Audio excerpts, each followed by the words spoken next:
Le Premier ministre de la rupture, souvenez-vous, celui qui devait tourner la page du septennat d'Emmanuel Macron, aura fait de son discours de politique générale une démonstration de sa parfaite maîtrise du « en même temps ». Il a même poussé l'axiome présidentiel jusqu'à son paroxysme. Inutile de chercher une ligne politique dans ce discours. Il n'y en avait pas. Ou plutôt, il y en avait trop. Avec d'un côté la reprise du dialogue sur la réforme des retraites, l'augmentation du SMIC de 2%, la transition écologique et le recadrage de son ministre de l'Intérieur sur l'état de droit.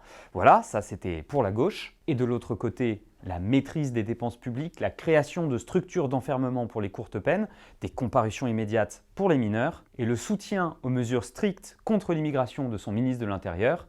Voilà, ça c'était pour la droite. En fait, le pari du Premier ministre est pragmatique. Plutôt que d'imposer sa propre ligne politique, il propose une méthode. Reposant sur la majorité la plus étriquée depuis le début de la Ve République, il multiplie les pistes, laissant à l'Assemblée nationale le soin de choisir la direction politique. Alors cela donne forcément un discours au caractère un peu gazeux, mais cela permet au Premier ministre d'étendre au maximum sa longévité politique en évitant de coaliser contre lui et sa politique l'ensemble des députés d'opposition qui ne manqueraient pas de le faire tomber avec une motion de censure. En fait, tout le discours du Premier ministre a été pensé pour allonger son séjour à Matignon.